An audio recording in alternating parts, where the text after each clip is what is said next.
Boa noite a todos. É com grande alegria e satisfação que nós estamos aqui mais uma vez reunidos para buscarmos os ensinamentos e as palavras do nosso Mestre Jesus, para que possamos continuar a nossa jornada na busca da nossa evolução espiritual. Que o Senhor Deus nos ajude, nos ilumine e nos dê força e coragem nessa noite para que possamos juntos melhorarmos os nossos entendimentos. Muito bem, hoje nós falaremos sobre o capítulo 9 do Evangelho segundo o Espiritismo. O capítulo 9, ele fala bem-aventurados aqueles que são mansos e pacíficos. É um capítulo muito bonito, é um capítulo que nos dá muita base para que nós possamos crescer e evoluir nessa nossa jornada, né? É um capítulo que ele mostra as injúrias e as violências. Ele mostra para nós as instruções dos espíritos a esse respeito, né? Fala da afabilidade, fala da doçura, fala da obediência, fala da resignação, fala da cólera e principalmente fala da paciência. E é justamente sobre a paciência que nós vamos falar. Vamos falar sobre a paciência somente hoje, sobre a paciência, que ele é um tema que precisa ser entendido, compreendido e principalmente posto em prática no nosso dia a dia. Esse capítulo 9, ele tem bastante presente, assim, as instruções do apóstolo Mateus.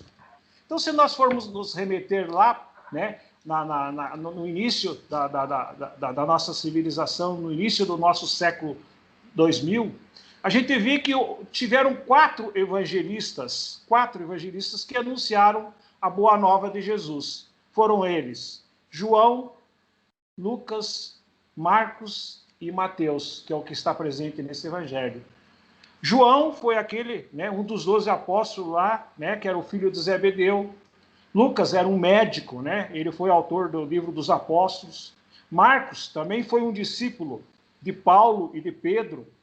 E o Mateus.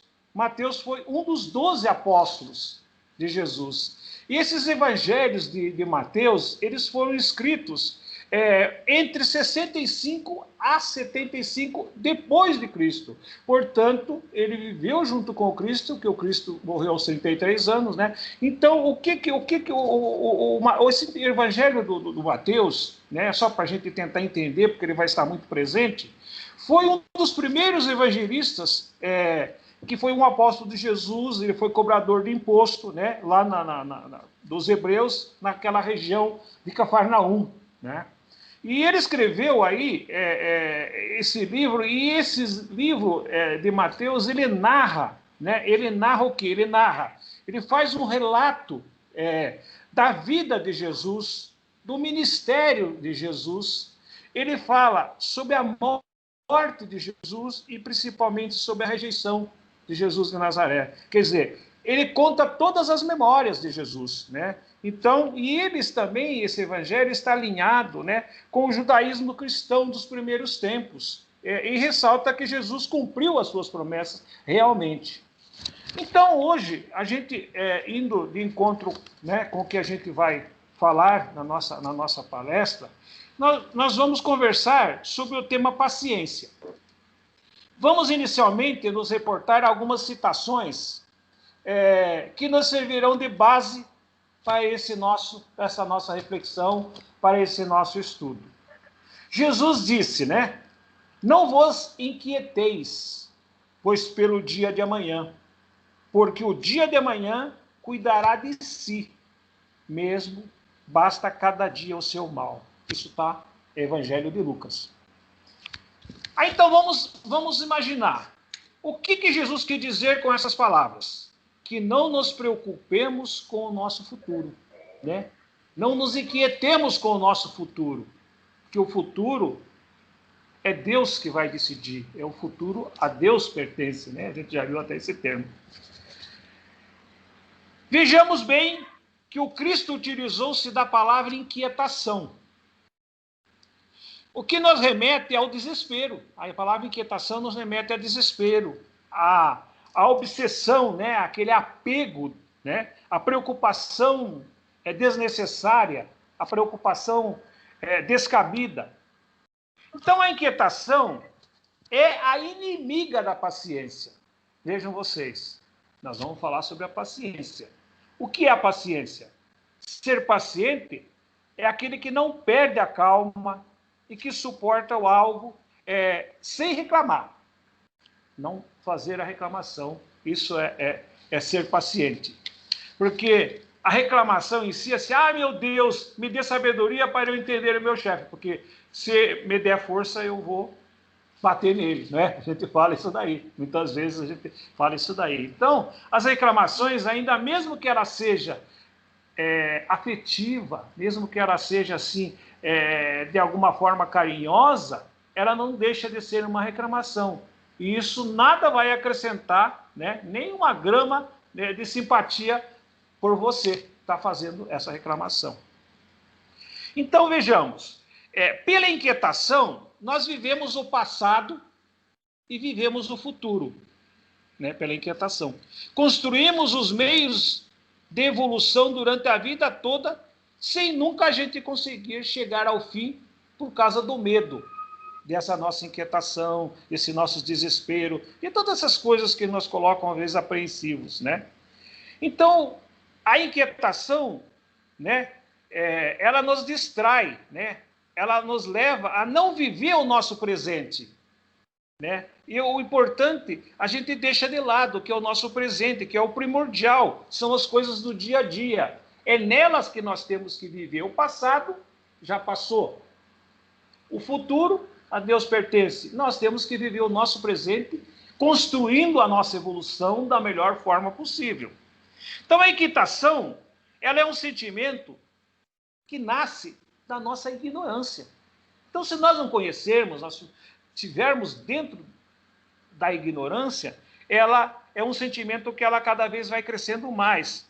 Mas ela encontra um terreno muito fértil na falta de fé, na falta de nós acreditarmos, de nós crermos. Então, a nossa falta de fé e a nossa ignorância nos leva a toda essa inquietação. Então, quando o homem conhece, né? Quando o homem conhece que tem a certeza de Deus, quando ele tem a certeza de Deus como um ser supremo, como um ser justo, né? Então, o que acontece? Ele reconhece as dificuldades como provação necessária. Então, ele possuindo essa fé robusta, né, que automaticamente vai afastar da inquietação, nós temos que ter a fé. Então, é a fé que nos dá a garantia do dia de amanhã. A fé que nos ajuda no dia de amanhã, né? Não do ponto de vista material, não assim do nosso ponto de vista das coisas que a gente necessita fisicamente, assim, mas do ponto de vista moral, né? Do ponto de vista moral, que é aquela fé que a gente nos dá o provimento necessário através da providência divina, né? Então, a fé é uma conquista que a gente consegue através dela. A fé é uma conquista na caminhada nossa evolutiva, não é?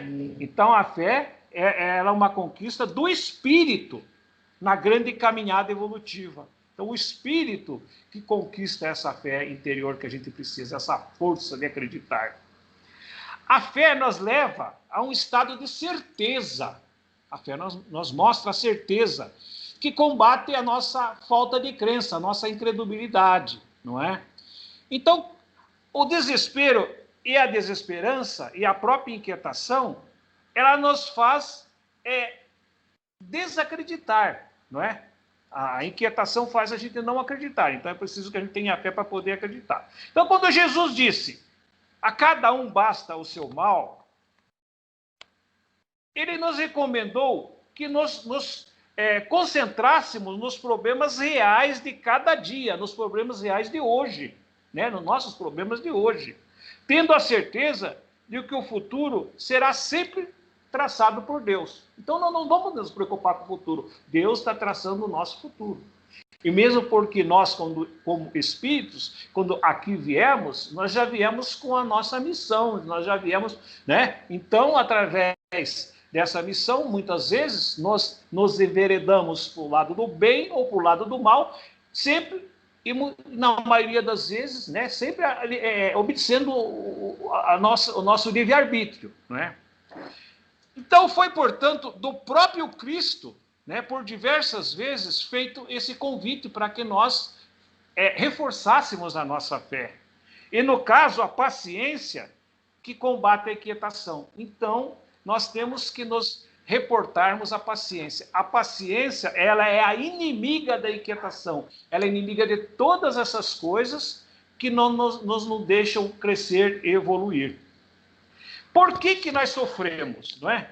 Eu faço a pergunta para vocês. Por que nós sofremos? A pergunta muitas vezes eu faço a mim, faço a vocês, e se cada um de nós pudéssemos todo dia nos perguntarmos por que a gente sofre, eu diria que na medida em que a nossa mente, né, foi assim se desvencilhando, né, foi crescendo, surgiram também as aflições de nós como seres. A nossa mente foi crescendo e a gente foi ver que foi surgindo essas aflições que foram plantadas por problemas da nossa existência aqui na Terra, né? Angústias morais, resultante das nossas próprias escolhas, né? Do nosso próprio livre-arbítrio.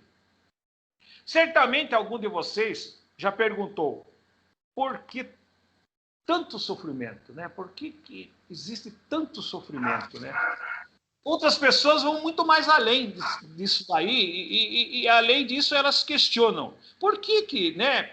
A gente já ouviu falar, por que Deus, sendo soberanamente justo e bom, ele permite que a sua criação, né, nós soframos? Por que a gente sofre? Por que Deus permite que isso aconteça conosco? Em verdade, ninguém tem o destino do sofrimento. Nenhum de nós temos o destino do sofrimento, não é? Nós somos criados simples e ignorantes, para que possamos evoluir através de nosso próprio esforço, da nossa própria luta, da nossa própria garra, da nossa própria determinação. Então, a dificuldade é um reflexo de nossa conduta moral, né? Da nossa conduta moral, do nosso caráter e, sobretudo, de nossas ações. São elas, né, que são praticadas em outrora, nos levam ou trazem a essas situações. Isso nada mais é do que a lei da causa e do efeito, né? Você planta e colhe, aquilo que você planta você colhe, então é a lei da causa e do efeito que está lá nas leis divinas, né? nas diversas leis, mas a lei divina é uma delas, né? A gente vê bem claramente a lei da causa e do efeito.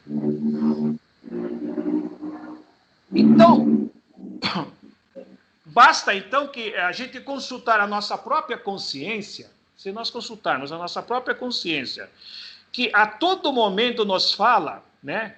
E são, na maioria das vezes, reflexos ou omissões de nossas atitudes egoístas, né? De nosso orgulho, né? E aí vai, né? E aí a gente vê que a vaidade que ainda domina o nosso íntimo. Então a gente vê que egoísmo, orgulho, vaidade são caminhos que a gente às vezes trilha que não nos permite termos a evolução, não nos deixa termos a evolução, nós desviamos da nossa conduta moral. Então a gente precisa estar sempre combatendo, não com a inquietação de todas aquelas coisas, mas com a paciência, né? Com a paciência.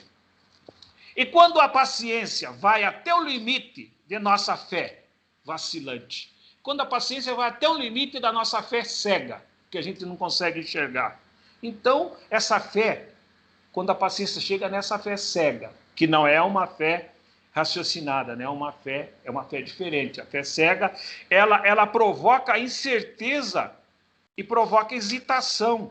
E é dessa incerteza, é dessa hesitação que se aproveitam os nossos adversários a quem nós devemos combater. Aqueles adversários que, não faça isso, faça aquilo. Aquela voz que vem na nossa consciência dizendo, não faça isso, faça aquilo, para que a gente não vá para o lado da paciência, mas vá para o lado da inquietação. Mas, se somos atribulados, né? Se somos atribulados, é para a vossa consolação e para a nossa salvação, né? Ou somos consolados para a nossa consolação, para poder suportar com paciência as aflições a quem nós temos que passar por ela, a quem nós temos que padecer, né? As provas, ela tem por fim a exercitar a nossa inteligência. Todas as provas que vêm nos nossos caminhos, ela tem por fim exercitar a nossa inteligência, tanto quanto a paciência como a nossa resignação. Isso está no Evangelho segundo o Espiritismo, não é? Suportar com paciência e resignação. Suportar com paciência, ou seja, com submissão, né, a Deus, se sujeitar de forma calma, né, às contrariedades da vida, né, se conformando, né, renunciando, abdicando certas situações que às vezes a gente sabe que não devemos praticar, mas que acabamos praticando. Então, essa seria uma forma de paciência, né, que a gente vai aos poucos resignando-se dela para poder melhorar. Então, a partir desse momento, a gente vê que a paciência passou a ser um objeto, não só nosso, aqui na vida física, aqui na Terra, mas o objetivo também do nosso espírito, principalmente do nosso espírito, né? Que busca a própria consciência, o próprio progresso. Se Jesus nos ensinou, né? Se Jesus nos ensinou a paciência como forma de a gente atingir os nossos objetivos, e Paulo nos disse que ele é a chave para a nossa consolação, foi a doutrina espírita que, descortinando o nosso espírito como um ser imortal, um ser que vai além da vida, que vai além do túmulo, né? Nos trouxe a chave do entendimento. Então, a paciência, ela é o quê? Ela é uma característica do espírito. É uma característica do espírito. O espírito precisa dessa característica para poder evoluir junto com nós, fisicamente, aqui na Terra. Não é? É bem bonito essa linha de raciocínio para que a gente possa buscar a nossa reforma íntima, não é? Então, a gente vê que ela precisa ser exercitada, precisa ser desenvolvida, mas precisa ser desenvolvida com fé. Então, para que a gente possa, então, entender e também, ao mesmo tempo, a gente possa aprender, né? Existe uma diferença, a gente entende isso aqui, entendi, mas será que eu vou aprender isso que eu estou entendendo? Será que isso vai me trazer alguma coisa para que eu possa realmente melhorar, né? E que nós traz a vida e nós aumentamos através da fé, através da empatia com o Criador, através dessa afeição que a gente vai criando junto com o Criador, perante o Criador, não é? Então a gente vê que se Jesus e Paulo, né, nos trouxeram o alerta, o chamado, né, e a doutrina nos trouxe a explicação, resta a nós sabermos, portanto, como é que esse desenvolvimento se processa, como que nós devemos agir e pensar sobre os problemas da vida para que a nossa paciência seja desenvolvida. Então, vamos juntos tentar entender, né, como que nós vamos estar agindo, como é que nós vamos estar pensando. Então, voltemos lá ao Evangelho segundo o Espiritismo. Vamos nos reportarmos segundo o Evangelho segundo o Espiritismo.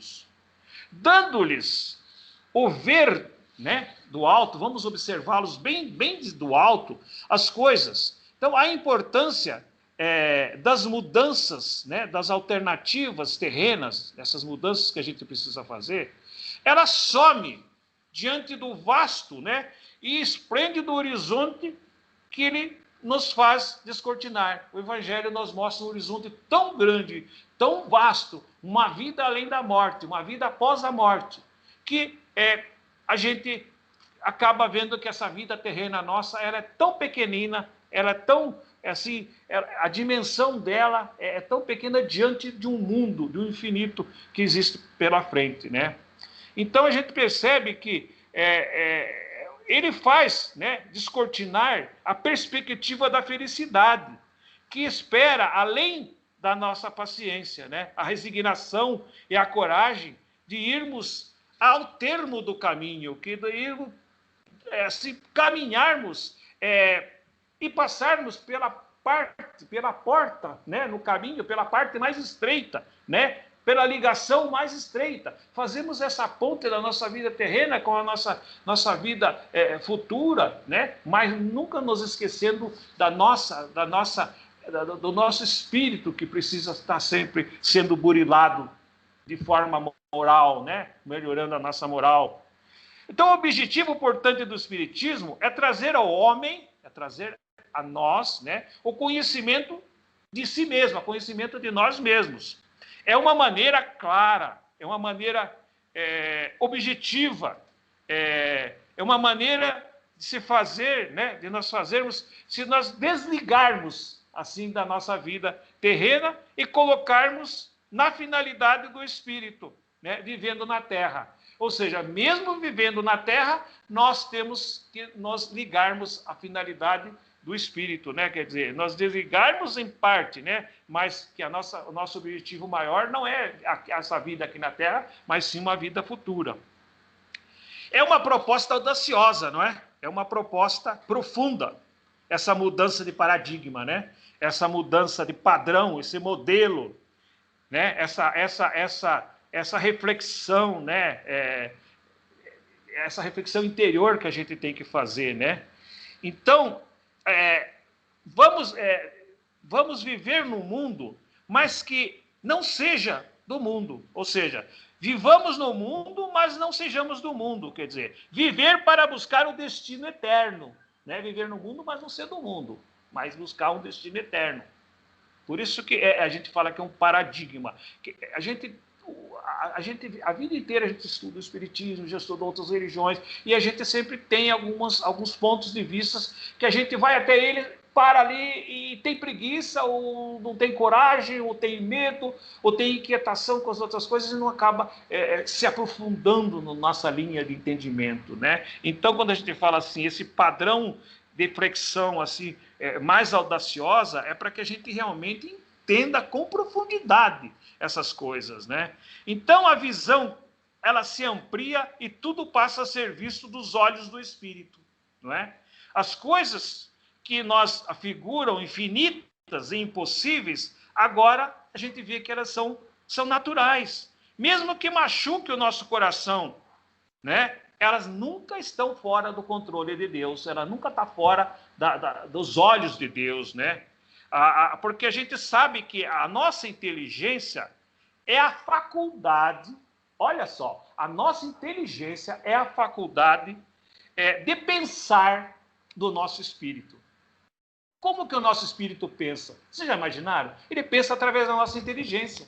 Então, olha só o poder que nós temos na mão. Pensando, o nosso espírito vai estar pensando. E o nosso pensamento, ele modela tanta coisa, tudo aquilo que as nossas doenças, coisas todas são modeladas, né? Elas são somatizadas através do nosso pensamento. Acontece pelo aquilo que nós penso e logo existo. Existe um monte de raciocínios a respeito disso daí, né? O homem, então, começa a ver os seus problemas tão grandes como pontos pequeninos, com uma finalidade divina de progresso, de evolução e de aprendizado. Então, os problemas passam a ser pequeninos diante de todas essas coisas que a gente acaba aprendendo com mais afinco, com mais profundidade. Ver a perda de pessoas queridas, né? A gente vai começar a ver a perda das pessoas queridas como um convite à paciência. Como um convite à paciência, que, se bem exercitada, poderá vir a representar encontros melhores e mais profundos no futuro com essas pessoas, não é? Com nossos entes queridos. É uma paciência que nós temos de suportar os acontecimentos do dia a dia, suportar as perdas com resignação, para que a gente possa realmente crescer e evoluir. Nos transportamos para a frente, nós transportamos para o infinito e vamos muito além. O nosso pensamento, ele vai muito além. E vamos olhar para trás, como somos pequeninos. E vamos olhar para trás e ver que nós somos pequeninos. E como é que Deus nos ama para nós dar tanta atenção, né? Somos pequeninos e mesmo assim Deus nos ama para dar tanta atenção. Uma coisa é certa, nós somos pequenos, mas somos importantes para Deus. Olha que coisa linda, né? Somos pequenos, mas somos importantes para Deus. E como no espaço da nossa vida aqui na Terra, somos quase zero, no tempo, né? No tempo de 50, 60, 70 anos, né? Enquanto encarnados, não são quase nada. Isso aí demonstra como nós somos pequeninos diante do universo. E se nós somos tão pequenos, o que são os nossos problemas? O que restou dos nossos problemas? O que restou deles? Só a lembrança, né? O aprendizado, a paz que conseguimos, a força que adquirimos em passá-los. Essas coisas que vão nos ficar na lembrança. O que a gente aprendeu, aquela paz que a gente conseguiu trazer para dentro de nós, através da paciência, através de não nos inquietarmos. Conseguimos uma força, né, da nossa fé para seguirmos sempre em frente, né, e que nós passamos por ela. Então vamos assim, caiu meu negócio, meu fone de ouvido aqui. Vamos retornar um pouco.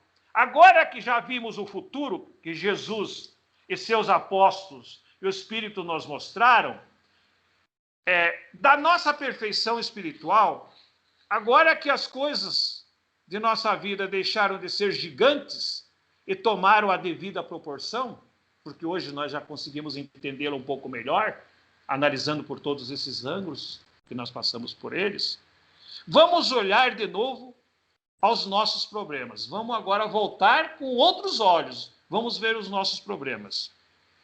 Então, nós precisamos realmente, né, ser frequentemente testados. Então, a gente vai voltar e ser frequentemente testado. Eu diria que vamos retirar aí, então, a palavra testados, né, da nossa ideia, e vamos colocar, então, uma palavra diferente. Vamos colocar a palavra educação, que o sentido se aproxima mais do real, não é? A finalidade da nossa vida física aqui na Terra é a educação do espírito, né? A educação do nosso espírito, que é feita por meio do quê? Por meio de todas essas experiências que a gente vai passando ao longo da nossa vida. Mas por quê? Porque o nosso livre-arbítrio requer experiência para ele poder ser desenvolvido, para ele poder ser exercitado, né? Para ele poder ser exercitado, colocado em prática no dia a dia, né? Não há meio impositivo senão o livre-arbítrio para que esse nosso aprendizado ele seja real, para que ele exista realmente, para que a gente possa ser testemunho dele. Por isso, aquele que aprende, acredita que está sendo testado como se estivesse em uma sala de aula. Na sala de aula a gente aprende um monte de coisa, está sendo testado no nosso dia a dia. Então, na realidade, a gente está num ambiente que exercita em termos de educação, né? A nossa vida é uma escola, é uma educação, e a gente está exercitando, está praticando, está melhorando, né? Se a gente não conseguir fazer a nossa missão aqui, nessa vida, retornaremos para cumpri-la ou terminá-la em numa outra oportunidade, não é? Isso se desenvolve, né? Isso faz com que a gente consiga desenvolver, né? Então, a pergunta que eu faço para vocês aí isso nos dá condições de desenvolver a paciência e a resignação? Tudo isso nos dá condições de desenvolver a nossa paciência e a nossa resignação? Quanto à paciência e resignação, sim, a gente consegue desenvolver. Como qualidades do espírito, elas são possíveis de desenvolvimento por nossa força de vontade, por a nossa musculação de vontade do dia a dia, do nosso livre-arbítrio, né? E isso acaba nos direcionando para o bem, se nós tivermos essa força de vontade e essa paciência. Agora, só o exercício fará com que haja introspecção suficiente no espírito para que ele se torne algo natural, né? Para que ele não consiga se sentir fraco, né?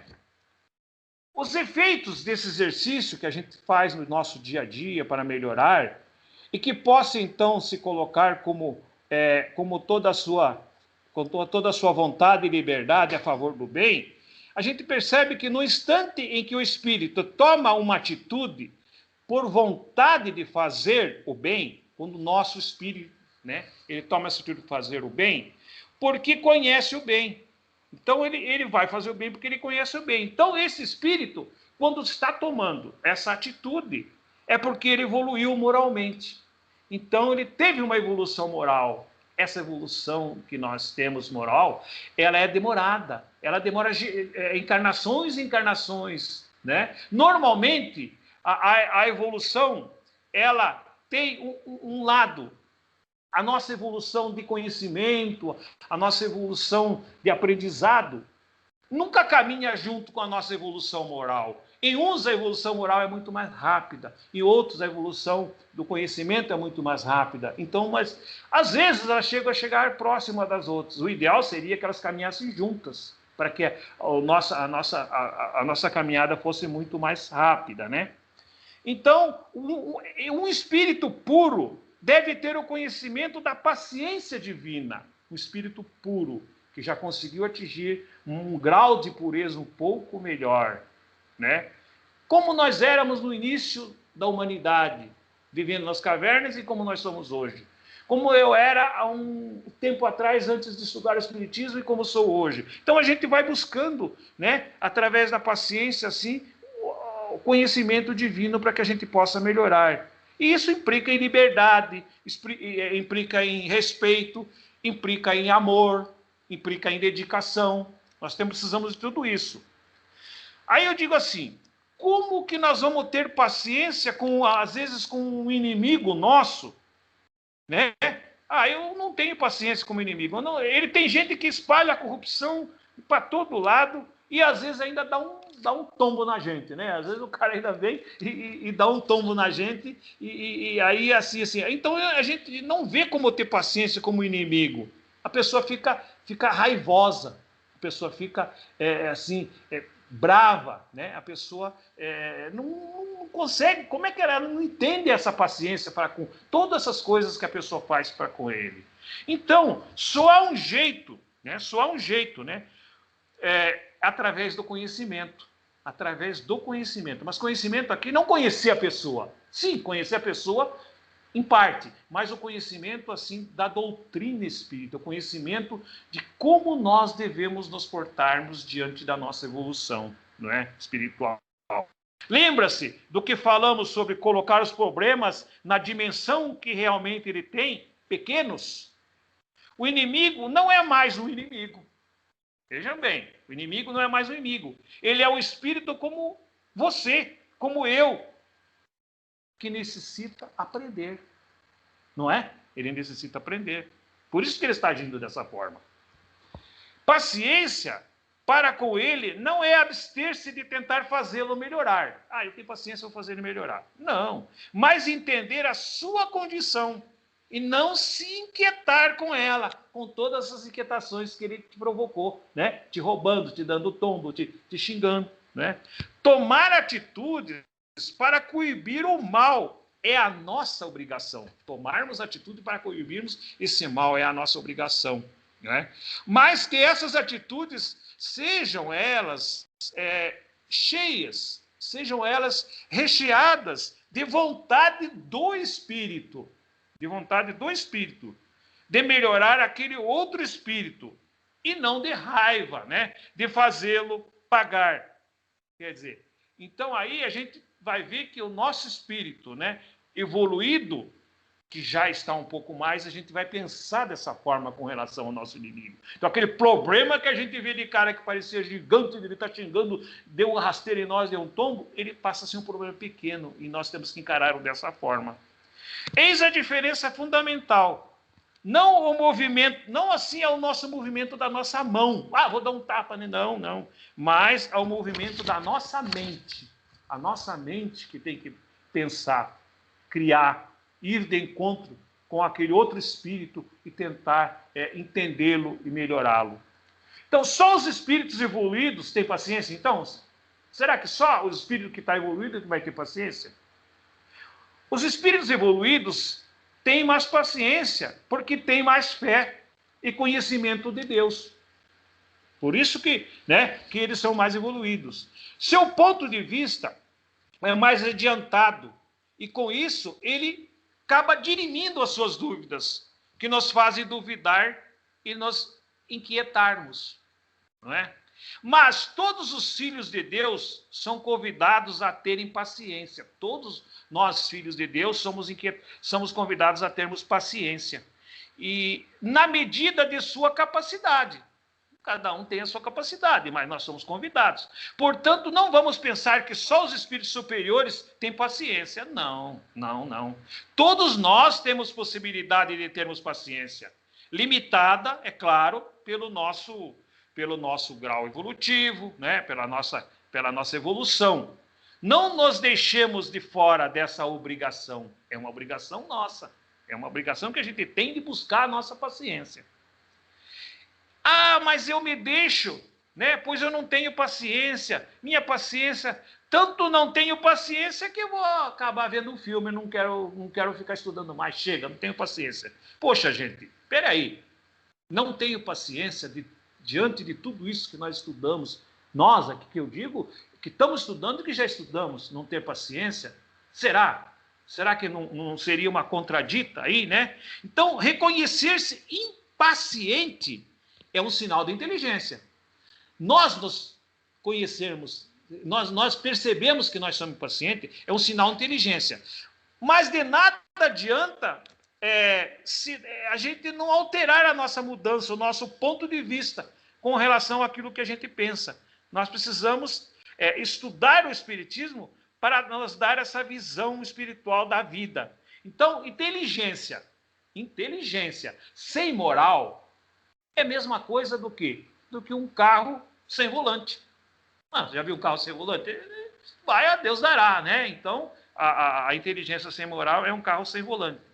Então, a gente percebe que a parte espiritual, né? Essa inteligência moral, que é a parte espiritual, as intenções boas, elas têm que estar existindo sempre dentro da gente. Ela tem que estar sempre presente.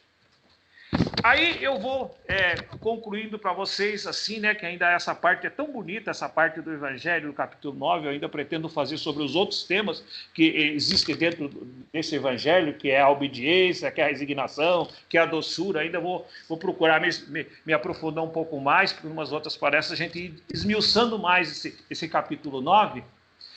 Aí eu vou falar para vocês assim, ó, esse capítulo, né, ele tem que deixar uma lembrança para nós, ele tem que deixar uma instrução para nós, né? Então, sedes pacientes, pois a paciência é também caridade, e deveis praticar a lei da caridade ensinada pelo Cristo.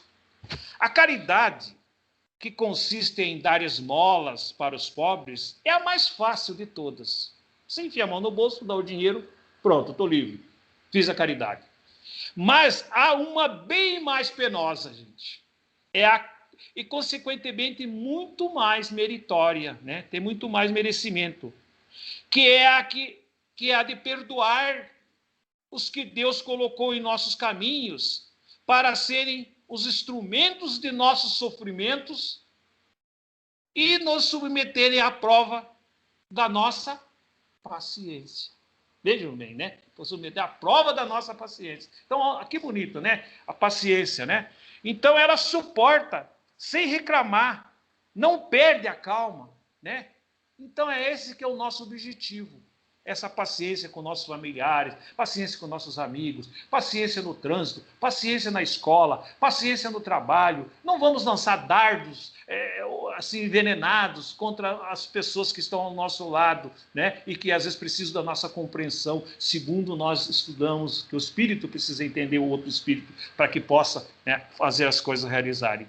Então o fardo, ele parece mais leve quando olhamos para o alto, do que quando nós curvamos a cabeça para a terra. Né? Quando a gente olha para o alto, entende? Ele é muito mais leve do que quando a gente leva a cabeça para a terra. O Cristo é o nosso modelo. Sofreu mais do que qualquer um de nós. E não tinha nada sequer para ser acusado. Enquanto nós temos que espiar, né, o nosso passado, melhorarmos e nos fortalecermos para o futuro. Então Jesus nos diz: sede, pois, pacientes, sede cristão. Isso resume tudo, gente. Era isso que eu tinha passado para vocês. Muito obrigado, boa noite, espero que vocês reflitam bastante.